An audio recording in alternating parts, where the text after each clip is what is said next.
Olá, seja muito bem-vindo a mais um Papo de Tiozão. Você já sabe, né? De segunda a sexta, 19 horas, falando sobre questões do cotidiano, aquilo que afeta o nosso dia a dia. Te peço já que se inscreva no canal, clique no sininho para receber notificações de novos vídeos, traga seus comentários, inclusive sugestões de pautas e chame seus amigos. E vamos ao assunto. Olá, Daniela, tudo bem? Tudo bom, Diogo, e você? Felizmente, muito bem. E o que nós vamos falar hoje? Hoje nós temos uma notícia da Aeroin. Uma notícia que, na verdade, não virou notícia, porque é uma notícia absurda que a gente não vê na mídia, eu não entendo por quê, mas nós vamos trazer aqui. Vamos falar sobre o que é notícia, o que não é, o que é Acompanha a gente. né? Mesmo sem Lula a bordo, Airbus A330 da FAB voa 13 horas de Brasília até a Rússia. Por que isso é notícia ou não é notícia, Diogo? Como a gente sabe, o Lula teve um problema, né, de saúde e teve que cancelar a sua viagem até a Rússia. Como teve aquele problema quando ele estava voltando dos Estados Unidos no avião presidencial, ele não ia com esse avião. Ele ia nesse da FAB, que é um avião grande e tudo mais. Só que com o cancelamento, mantiveram essa viagem com esse avião, que na verdade era o avião que estava fazendo o resgate lá no Líbano de brasileiros e teve que dar uma parada nesses resgates. Só que a gente não vê ninguém falando sobre isso, né, Diogo? Então, essa é a questão. O que está acontecendo? Pois é importante a gente tentar trazer isso que está acontecendo. Para mim, parece uma situação muito grave que precisa ser trazida à tona e me chama a atenção que a empresa não esteja fazendo. Então, a FAB tem 2 aviões grandes de passageiros. São esses A330, que a gente chama na expressão comum da Airbus, que ela chama de VC-30. A FAB sempre renomeia os seus aviões, ela chama de VC-30. Ela comprou um da Azul e outro da Avianca, que faliu, e era para mudar para aviões reabastecedores dos caças e até hoje estão exatamente na configuração de passageiros. Parte executiva, parte de econômica, tudo igualzinho, e ficou aquela coisa, o que se faz com esse avião? Não tem muito sentido isso, na minha opinião, ela ter 2 aviões desses. Mas aí apareceu a missão de repatriação, que houve já o primeiro na faixa de Gaza, que eles fizeram através do Egito, né? E agora dos libaneses, brasileiros libaneses que vivem no Líbano e querem voltar para cá, que são coisa de 3 mil. Já é uma velocidade bastante lenta usar os 2 aviões grandes que a FAB tem para trazer essas pessoas. Mas aí começam aquelas coisas que você fala, é impressionante como no setor público tudo se perde mais. Um dos aviões estava em manutenção. Ficou mais de mês fazendo manutenção. Então só tinha um avião fazendo a repatriação. Traz 220 pessoas de cada vez, podia trazer 238 na capacidade máxima, mas nunca conseguem lotar totalmente, porque até juntar todo mundo, etc. Então trazem 220 pessoas mais ou menos de cada vez. E eles fazem não mais que 2 voos e meio por semana. Porque tem o tempo da viagem, de ida e vinda, a parada para reabastecimento e as tripulações não são em quantidade tão grande para ter um revezamento intenso, do tipo assim, o avião não para, fica o avião indo e vindo e trocando de tripulação. Então já não era muito assim intensa a coisa, tanto que trouxeram coisa de 1.100 pessoas até agora. Tá? Aí o avião presidencial teve um problema no México, está parado lá para fazer manutenção, já podiam ter arrumado, mas enfim, está parado lá, ainda não esclareceram exatamente o que é. O Lula ia para a Rússia. Pegaram o único A330, o avião grande da FAB, para levar o Lula e comitiva até a Rússia. Porque é um avião que pode voar sem escala, não sei o quê, não sei qual é o problema tão grande de fazer 1 ou 2 escalas num voo, num avião com uma ótima cabine, etc, coisa e tal. Mas, enfim, Lula desistiu de ir pela questão do acidente, por razões médicas, ok, mas se manteve a comitiva. Então só vai o ministro, foi o ministro Mauro Vieira, chanceler, ministro das Relações Exteriores, mais a comitiva. Foram no domingo nesse avião. Então veja que coisa.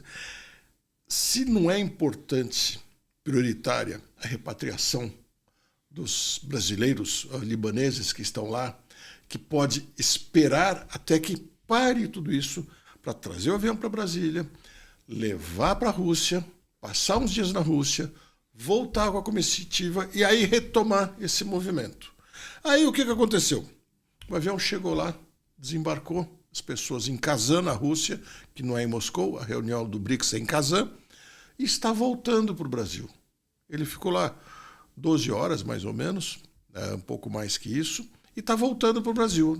Nesse momento ele está passando pela costa do Marrocos. Vai chegar aqui daqui a umas 6 horas, 7 horas, mais ou menos. Se for Brasília, vai ser um pouco antes. A gente não sabe aonde ele vai pousar, mas está vindo para o Brasil.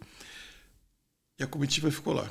E aí eu fui pesquisar os 2 outros aviões presidenciais, que são um pouco menores, feitos pela Embraer, conhecidos por nós como Embraer Lineage, ou aqueles que têm voando comercialmente, o E190, na versão executiva é o Lineage. Os 2 estão na Europa. Um pousado na Grécia, em Atenas, e outro na Alemanha, em Berlim. Tudo indica que é a caminho da Rússia. Aí você começa a olhar e falar, gente, olha a confusão que se faz aqui. Então, aí mais, o avião que estava em manutenção ficou pronto no domingo, fizeram as preparações na segunda-feira, e veja a lentidão, ficou pronto no domingo, voou de Campinas, onde estava em manutenção, para o Rio de Janeiro, ficou lá até terça-feira à tarde, 48 horas parado, para ficar pronto, abastecer, sei lá o que demorou tanto, ou possivelmente falta de tripulação, e saiu faz pouco tempo, faz coisa de 1 hora, 1h30, em direção a Roma. Se ele está indo em direção a Roma, possivelmente esse avião vai retomar o resgate das pessoas no Líbano, porque eles costumam parar em Lisboa ou em Roma, pode ser até na Grécia também, mas Roma é onde pararam algumas vezes já. Agora veja, interromperam o resgate das pessoas, tiraram o único A330 avião grande que tinha nesse serviço, que já estava lento, porque nesse ritmo eles iam demorar bem mais de 1 mês para tirar as pessoas. Se é uma questão emergencial, humanitária, contratassem companhias aéreas, teria um monte de maneiras para fazer isso, mas não, quer fazer por esse caminho da FAB, com essa precariedade que tem. Então, tiraram o avião para levar a comitiva para a Rússia. Aí tira o avião da Rússia, traz de volta para o Brasil, vazio, a não ser que a comitiva, por alguma razão, tenha desistido da reunião do BRICS e esteja voltando junto. Mas não é o que o noticiário diz. O noticiário não diz que houve desistência, só diz que o Brasil discordou de algumas coisas lá, mas não que está voltando. Tá? Então, o avião está voltando vazio, só pode ser para o Brasil. Poderia parar em Roma, por exemplo, e já entrar de novo assim que pudesse no resgate das pessoas. Isso que mas eu ia não. perguntar, tipo, você não podia aproveitar que estava ali do lado. Lógico. Aí poderia dizer, mas tem que dar um descanso para a tripulação, que desse o descanso, mas não com o avião indo e vindo, porque a tripulação não descansa num voo muito mais longo e vai ter que voltar. Então veja a movimentação e tudo indica, realmente foi isso. Tiraram o avião da repatriação para levar o Lula e comitiva. Aí o Lula não foi. Podiam ter enfiado a comitiva em avião comercial ou, principalmente, desde o início, no avião presidencial menor, que é esse Lineage, feito pela Embraer, que eu falei, que a FAB chama de VC2. Se um deles está em Berlim agora, podiam ter ido com esse. Entendeu? Justamente, ele saía do Brasil, fazia uma escala nas Ilhas Canárias ou, eventualmente, em Lisboa, outra escala, possivelmente, em Berlim mesmo, e chegavam seguramente na Rússia, tranquilamente. Se leva mais de 20 pessoas esse avião, com muito conforto, tranquilidade. Na sua versão comercial, ele leva mais de 100 pessoas, 100 e poucas pessoas. Na versão executiva, na versão VIP, depende da configuração, mas esse avião leva fácil mais de 20 pessoas. A comitiva podia ter sido transportada nesse avião, esperava lá e voltava. Mas o que a gente está vendo é que é uma farra de vai e vem com o avião que não se justifica. E a imprensa não fala nada. É preciso levantar essas coisas, a gente precisa cobrar da imprensa, para que ela, que tem muito mais ferramentas do que a gente aqui, possa cobrar, para entender o que está acontecendo. Explica direito.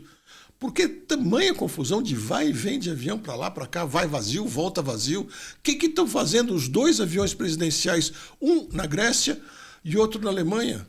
O que eles estão fazendo lá? Na Alemanha, certamente, não foi para buscar repatriados no Líbano. O que está na Grécia até pode ser que vá buscar repatriados. Mas é um avião para esse fim, muito menos útil, porque ele leva poucas pessoas, não leva muita gente. Então não é o ideal, mas enfim, expliquem. E por que o avião que foi até Kazan levando Mauro Vieira e sua comitiva voltou antes da hora? Se a questão foram os pilotos descansarem, o pessoal dali descansar, podia muito bem pagar um hotel ali Claro, em Roma. é o que se faz.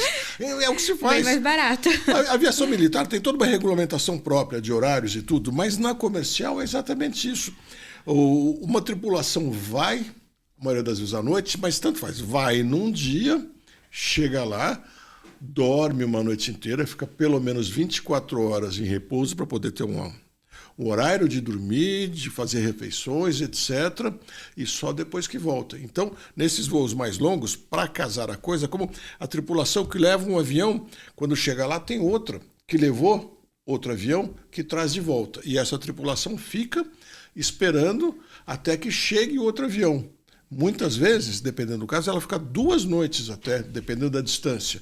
Ou pelo menos uma noite, 24 horas inteiras, para dar esse tempo de descansar. Então, com os militares, isso dá para ser feito. Até menos. Mas não precisa de mais que isso. Se um civil suporta, claro que o militar também suporta. Lógico, né? Ainda mais que o militar não faz isso o tempo inteiro.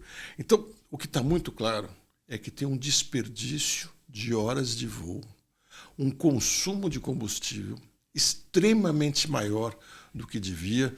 Vai falar, Diogo, não é tanto. Eu vou te dar uma ideia.